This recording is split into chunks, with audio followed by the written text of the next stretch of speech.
así la palabra de nuestro Dios.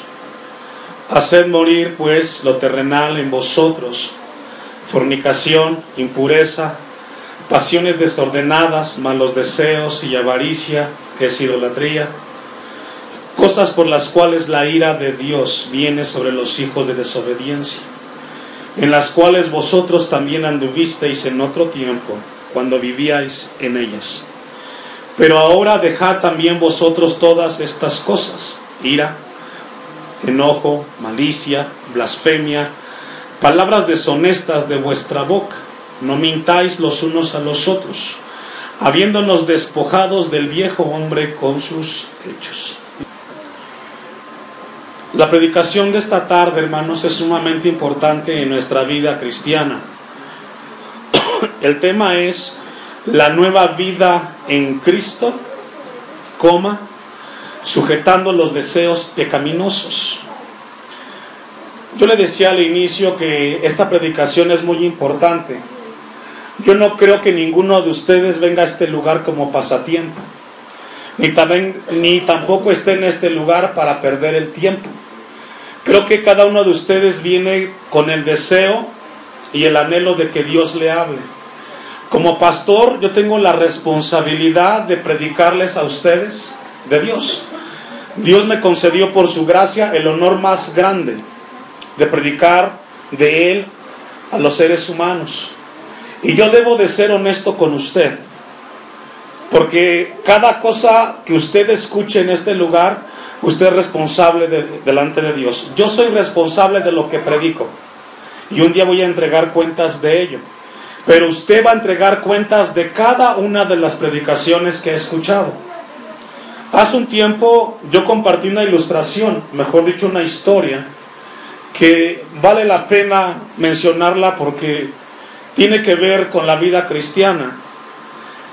Y la historia tiene que ver con un hombre que tenía que volar de una ciudad a otra, y que este hombre, antes de volar, tuvo que pasar por un curso, por diferentes cursos, en los cuales él aprendió desde cómo está construido el avión. Comenzó a recibir cursos de cómo el avión despega, cómo vuela y cómo aterriza. Y estuvo él pasando por todos estos cursos, pero al final de los cursos él nunca viajó. Él nunca pudo experimentar el poder viajar de una ciudad a otra. La vida cristiana ocurre de la misma manera. En la Biblia encontramos doctrinas que se llaman doctrinas de la gracia. Son aquellas enseñanzas que encontramos en la Biblia, las cuales Dios dejó para que su iglesia sea santificada. Y podemos hablar del perdón, podemos hablar de la misericordia, de la gracia, de la justicia, que están en la palabra de Dios y que tienen como propósito enseñarnos a vivir la vida cristiana. Pero eso no tiene relevancia alguna si usted no le ha entregado su vida a Cristo. Es decir, usted puede aprender modismos de la vida cristiana y no haber sido salvo. Por eso es que es importante. Yo creo que usted viene a este lugar con el anhelo de tener un encuentro con Jesucristo, y si ya lo tiene, gloria a Dios, y si no, esta tarde Dios habla a tu vida. Porque sería triste el que tú estés tanto tiempo en una iglesia y que nunca hayas experimentado el gozo del Señor que da resultado la salvación. Mi deseo y mi oración es que cada uno de ustedes que están aquí tengan un encuentro con Cristo, y que no solamente vengan a perder el tiempo a escuchar un sermón más, porque sería inconcebible que estemos reunidos y que nunca tengamos comunión con el Dios de la gloria. ¿Por qué le menciono esto como una breve introducción? Porque el tema que vamos a abordar tiene que ver con una vida que ha aprendido a vivir en la dimensión alejada del pecado y con autoridad que Cristo ha dado. Los falsos maestros que habían entrado en la iglesia en Colosas, porque continuamos con el estudio de la epístola a los Colosenses, se habían metido en Colosas los falsos maestros y habían minimizado la deidad de Cristo. y habían dicho que no era suficiente la obra de Cristo, que había que añadirle otras cosas. Pablo enfatiza a los colosenses que ninguna ceremonia, ningún sacrificio de ninguna índole podía o tenía poder contra los apetitos de la carne. Lo que nos ayuda a vencer al pecado, escuche esta declaración que voy a compartirle. Si usted es hijo de Dios, lo va a entender. Si usted no es cristiano, ¿sabe qué? No le va a hacer nada en su mente. Si usted es cristiano, lo va a entender, y si no, es un llamado a entregarle su vida. Lo que nos ayude a vencer el pecado es la correcta comprensión de cómo funciona el Evangelio de Cristo. Eso es todo.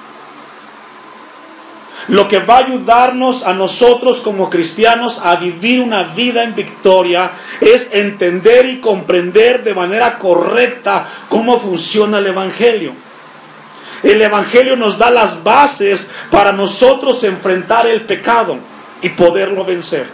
Recordemos que Satanás es un enemigo vencido. Ya Cristo lo venció en la cruz del Calvario. El mayor enemigo del cristiano es su misma carne. La carne, cuando hablamos de la carne, hablamos de nuestra naturaleza caída. Las manos, los ojos, los pies, el oído. Y déjeme decirle algo, la carne es indomable, insaciable. Usted le da a la carne una cosa y le pide otra. Usted le da a la carne, por ejemplo, un refresco y le pide otro y otro. Usted le da la carne o la carne le pide a usted un día de descanso y quiere toda la semana. La carne es insaciable y es indomable. Para poder entender nosotros, Colosenses 3, del 5 al 8, tenemos que antes pasar por Romanos capítulo 6, versículo 6. Vaya conmigo. La correcta comprensión de cómo funciona el Evangelio nos ayudará a nosotros a enfrentar con todos los elementos aquellas dificultades que en la vida cristiana eventualmente enfrentaremos. Dice Romanos capítulo 6, versículo 6. Sabiendo esto.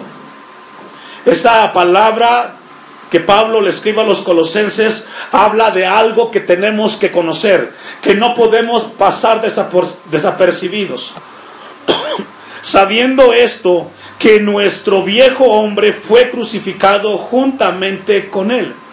Ese sabiendo esto se refiere que todo cristiano debe de saber lo que pasó, lo que Cristo hizo en la cruz, el poder que tiene la resurrección de Cristo.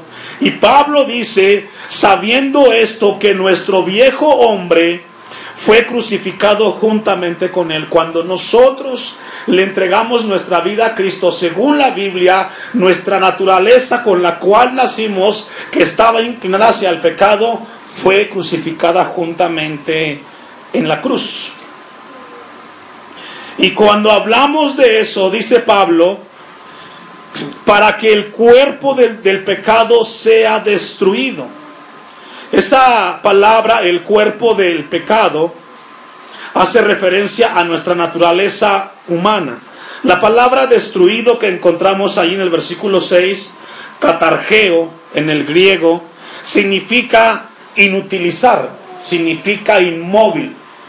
Cuando lo leemos en nuestro lenguaje occidental, habla de una aniquilación, pero en su original habla de algo inmóvil. Y dice que el cuerpo sea amordazado, sea inutilizado. Habla de que cuando Cristo en la cruz del Calvario venció, Él nos dio la potestad para que nuestra naturaleza sea inutilizada, sea inmovilizada, a fin de que no sirvamos al pecado. Lo que Pablo está diciendo aquí es que el cristiano de parte de Dios tiene la autoridad para sujetar la carne. La carne ya no tiene potestad sobre nosotros. Nuestra naturaleza ya no puede estarnos llevando a donde la naturaleza quiere, sino que ahora Dios nos dio algo que se llama dominio propio. Ya Dios nos dio la autoridad para nosotros poder sujetar la carne.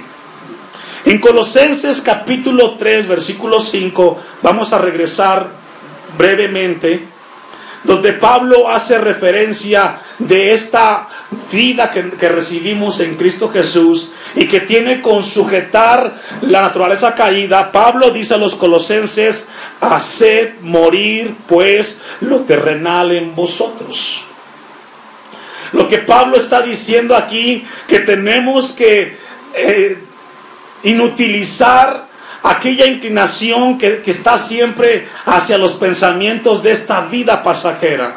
Tenemos que hacer morir, y no habla de quitar, sino de inutilizar aquella tendencia a estar pensando en el aquí y en el ahora. El problema que tiene el cristiano hoy es que está pensando en lo que tiene que hacer hoy, porque hoy es importante, y deja de lado aquello que es trascendente, que tiene que ver con la vida eterna. Dice Pablo: haced pues morir lo terrenal en vosotros. Y es un llamado que esta tarde Dios nos hace a nosotros en este lugar, que tenemos que dejar de lado eso. Vamos a Romanos capítulo 7, versículo 19. Romanos 7, 18, vamos a ver desde el 18.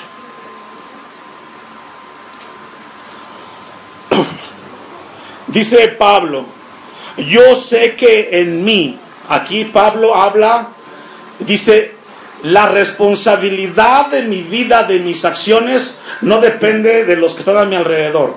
Pablo está diciendo que la responsabilidad de conducir es de él mismo.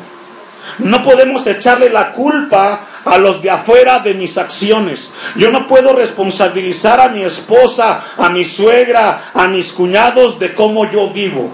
Mi responsabilidad es mía. Así como su vida, de cómo la está conduciendo en el Señor, es responsabilidad de cada uno. Pablo dice: yo sé que en mí, esto es en mi carne, en mi naturaleza, no mora el bien.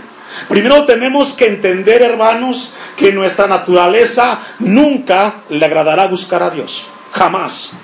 Si usted le deja a su carne el venir y buscar a Dios, la carne siempre le va a decir: tienes que hacer esto, estás cansado, tienes cosas que hacer. La carne nunca tendrá un interés por buscar a Dios. Jamás. Ve a la gente que está allá afuera en el mundo. ¿Le interesa a Dios? Tiene miles de cosas que hacer, menos para ellos, dicen, perder el tiempo de escuchar de Dios. Pero Pablo dice: yo reconozco que en mi naturaleza no está el bien. Porque el querer el bien está en mí, pero no el hacerlo. Aquí hay un juego de palabras. Pablo hace referencia, número uno, en aquella naturaleza caída, y luego hace en aquella vida que recibimos en Cristo Jesús. Versículo 19. Porque no hago el bien que quiero. Esto que estamos leyendo nos habla de una batalla que vive el cristiano continuamente. Si usted la vive, se identifica con la vida cristiana. Si usted no vive en su vida una batalla, es aquella lucha en la cual estamos por buscar a Dios y siempre hay algo que no te deja buscarlo. Dificultades, familia, etcétera. Pablo dice: porque no hago el bien que quiero, sino el mal que no quiero, eso hago. Hay una lucha. En nuestra mente, dice el nuevo hombre de Dios: yo quiero buscar a Dios, quiero estar con Él. Pero tu carne dice: no lo hagas. Hay una lucha. Versículo 20. Si hago lo que no quiero, ya no lo hago yo, sino el pecado que mora en mí. Podemos ver en nuestro tiempo cómo el hombre comienza cada vez a alejarse más de Dios, y es porque no lo considera en su vida. Versículo 21. Así que, queriendo yo hacer el bien, hallo esta ley. Allí la palabra ley, nomos, significa una fuerza que empuja para realizar una acción. Pablo dice: me doy cuenta que en mi naturaleza hay una fuerza que me empuja a realizar una acción. Habla de una influencia que siempre quiere seducir para que produzcan las acciones. Pablo está diciendo aquí: me doy cuenta que en mi cuerpo hay algo que está impulsando para hacer algo, y ese algo tiene que ver nada con Dios. Lo impulsa a hacer algo, lo arrastra. Y dice el versículo 21: hallo esta ley o este impulso, que el mal está en mí. Allí en mí habla de la naturaleza con la cual nacemos, que camina buscando siempre el pecado. Dice el 22, porque según el hombre interior, ese nuevo hombre interior habla del nuevo hombre que nace de Dios. Recuerde 2 Corintios 7, dice que de modo que si alguien está en Cristo, nueva criatura es, todas las cosas pasaron. Aquel que ha nacido de Dios sabe que hay un nuevo nacimiento en su vida, y ese hombre busca a Dios constantemente. Porque según el hombre interior, ese se deleita, dice, en la ley de Dios. No sé si le pasa a usted, pero hay momentos en los cuales usted tiene el deseo de buscar a Dios, de orar, de leer la Biblia, de venir a los cultos y deleitarse y decir, yo me gozo en eso, hermano. Versículo 24. Bueno, el 22. Porque según el hombre interior me deleito en la ley de Dios. 23. Pero veo otra ley en mis miembros. Dice Pablo, pero veo otra ley, nomos, que me impulsa a hacer algo, que se revela contra la ley de mi mente. Hay una lucha que Pablo está describiendo aquí. Algo que te busca buscar a Dios y algo que te lleva a no buscarlo. Y ahí está la lucha. Nunca podrás sujetar los deseos pecaminosos si antes no entendemos esto. Siempre serás arrastrado por los impulsos de la carne si antes no entiendes lo que el Evangelio dice a que ha hecho Cristo con nosotros en la cruz del Calvario. Dice Pablo, pero veo otra ley en mis miembros que se revela contra la ley de mi mente y que me lleva cautivo a la ley del pecado que está en mis miembros. Habla de una ley que lo lleva a hacer lo que el pecado quiere. Si usted es cristiano, si usted es cristiana, ya no hay nada ni nadie que lo pueda arrastrar a hacer el mal. Usted tiene la autoridad en el nombre de Jesús. Ahora, si usted dice, yo no puedo con lo que estoy viviendo, Pablo dice lo siguiente en el versículo 24, miserable de mí. Si tú no puedes sujetar la carne, miserable de ti. Porque no puedes. Porque entonces tú necesitas a Cristo en tu corazón. Miserable de mí, dice Pablo, ¿quién me librará de este cuerpo de muerte? Es una sentencia que Pablo dice, ¿quién podrá? Si yo no puedo entonces sujetar esto, ¿quién lo puede hacer? Es algo que está preguntando Pablo. Y lo contesta el versículo 25. Gracias doy a Dios por Jesucristo Señor nuestro. Es el único que te puede dar la victoria sobre el pecado, nadie más, Jesucristo. Si en tu corazón no está Él, esta tarde te habla a ti, que tú no podrás enfrentar el pecado si Él no está en tu vida. Es necesario, si no, siempre serás arrastrado hacia las cosas del pecado. Dice el versículo 25 para concluir esta introducción y luego poder ir a Colosenses. Así que yo mismo con la mente, dice Pablo, sirvo a la ley de Dios, mas con la carne a la ley del pecado. Encontramos entonces de que Pablo describe la lucha que hay en la carne. Déjeme darle un texto más antes de entrar a Colosenses capítulo 3 y vamos a ir a Gálatas capítulo 5.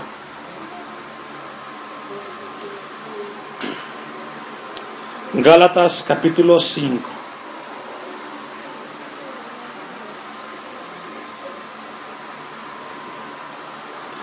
Y vamos ya al versículo 16 de Gálatas.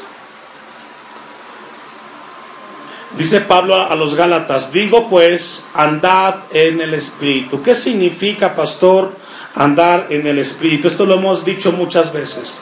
Andar en el Espíritu significa caminar dejándote gobernar por la palabra de Dios. Andar en el Espíritu es dejar que la voluntad de Dios gobierne tu vida. Eso es andar en el Espíritu. No es caerte al piso ni saltar, no. Tiene que ver con una vida de obediencia a Dios. Pablo dice, digo pues, andar en el Espíritu y no satisfagáis los deseos de ¿qué, hermanos? No lo hagas. ¿Sabes por qué? Porque nunca tendrás complacida la carne, jamás. La carne es insaciable, es indomable. Tú le das y te pide más. Jamás podrás satisfacer el deseos de la carne. Versículo 17. Porque el deseo de la carne es contra el espíritu y el del espíritu es contra la carne. Vemos que hay una lucha que se interponen y estos se oponen entre sí para que no hagáis lo que quisierais. Pero si sois guiados por el espíritu, no estáis, que dice, bajo la ley. Ahora, vean lo que dice el versículo 19. Y manifiestas o evidentes, no las puedes esconder, ahí están, que son las obras de la carne, son evidentes. Y comienza a mencionar Pablo ejemplos: adulterio, fornicación, inmundicia, laxivia, idolatría, hechicerías, enemistades, pleitos, celos, iras, contiendas, disensiones, herejías. Esto que estamos leyendo, ¿qué son? Manifestaciones ¿de qué? De la carne. Eso es la carne. Cuando usted está pleiteando con alguien, es una manifestación de la carne. Cuando usted está en celos, en iras, en contiendas, ¿qué está revelando? Lo que su carne es. Son evidentes, ahí están. 21. Envidias, homicidios, borracheras, orgías y cosas semejantes a estas, acerca de los cuales os amonesto, como ya os lo he dicho antes, que los que ¿qué? Practican. ¿Qué es practicar?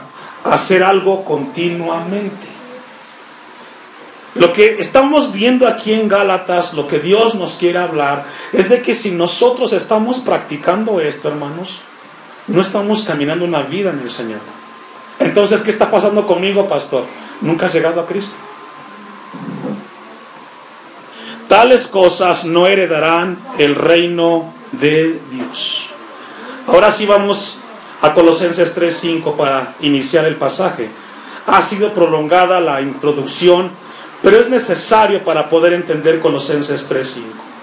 Haced pues, morid pues lo terrenal en vosotros. El llamado de Dios esta tarde para su pueblo es hacer morir lo terrenal. Ahora, no significa de que tengo que vivir solamente buscando a Dios, no. El asunto es que lo terrenal no ocupe el lugar de Dios en tu corazón. Porque lo terrenal es solamente para este tiempo y para este mundo. Lo eterno te sirve hoy y siempre. Dice la palabra de Dios, fornicación. La palabra fornicación ahí es toda práctica sexual fuera del matrimonio, incluye perversiones sexuales. La palabra es porneia. Hay que hacer morir eso. Impureza son los malos pensamientos, malas intenciones del corazón del hombre y que tiene que ver con el hombre que no tiene a Dios. Pasiones desordenadas. Aquí tiene que ver con todo lo que está en desorden en la sexualidad. Malos deseos. Habla de aquella conducta donde la persona le desea lo malo a otro. Dice avaricia, que es idolatría. Habla de los deseos desmedidos de tener algo y te puede llevar inclusive a robar. Todo eso que hemos leído en Colosenses 3:5, dice Pablo, háganlo morir, porque si no la carne los va a arrastrar a ustedes. Vea el caso del que roba. Hoy robó un chicle y mañana quiere un lapicero. Y después quiere una grabadora. Y luego quiere un estéreo. Y luego quiere un carro. ¿Por qué? Porque la carne es indomable, hermano. Tenemos que sujetarla. Dice el versículo 6. Cosas por las cuales la ira de Dios viene sobre los hijos de desobediencia, en las cuales vosotros también anduvisteis en otro tiempo. Habla en tiempo ¿qué? Pasado. Ya pasamos. Yo siempre he dicho que este lugar, la iglesia, es un lugar de pecadores arrepentidos. Usted lo hacía antes. Creo que en este lugar nadie vino aquí porque era perfecto o era bueno. Todos llegamos aquí porque en nuestra vida había una vida en desorden y que necesitaba de Dios. Y gracias a Dios porque llegamos aquí. Pero ya no podemos seguir viviendo como antes, iglesia. Tiene que haber un cambio, un crecimiento. Dice Pablo, en las cuales vosotros también anduvisteis en otro tiempo cuando vivías en ellas. Ya no podemos seguir viviendo como veníamos viviendo. ¿Cuánto tiempo tenemos aquí en Morelos, hermanos? 6 años.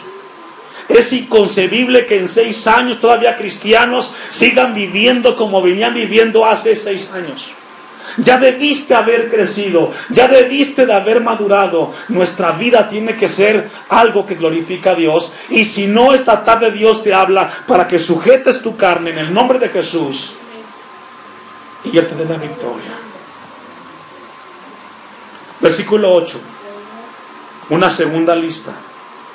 Pero ahora, dejad también vosotros. Ahora pregunta, ¿quién lo va a dejar? ¿Dios o usted? Usted. Dios no está diciendo ponte a orar para que ya no hagas eso. No, lo que Dios te dice es déjalo. Ahora, ¿por qué Dios te dice déjalo? Porque Él ya te dio la victoria en la cruz del Calvario y ahora tú tienes la autoridad sobre tu carne. Lo que vamos a leer a continuación, una vez más, son manifestaciones de la carne. Versículo 8. Ira. ¿Sabe qué es la ira? Es aquella acción que te lleva a que te amargues. Enojo. Es la explosión repentina que tiene el ser humano. Malicia. Es buscar el daño moral o físico de los demás. Todas esas cosas Dios dice, déjalas. Yo no puedo creer que cristianos sigamos todavía nosotros enojándonos, airándonos, teniendo malicia, cuando ya Dios nos llamó a dejar todo ese tipo de acciones. Blasfemia es una expresión contra Dios y contra los hijos de Dios. Palabras deshonestas de vuestra boca son palabras fuertes que llevan un doble sentido. Todas esas cosas que estamos leyendo en el versículo 8, somos llamados a dejarlas. Ya no puedes seguirlas hablando, hermano. Ya no, hermana. Porque ya Dios te dio la victoria.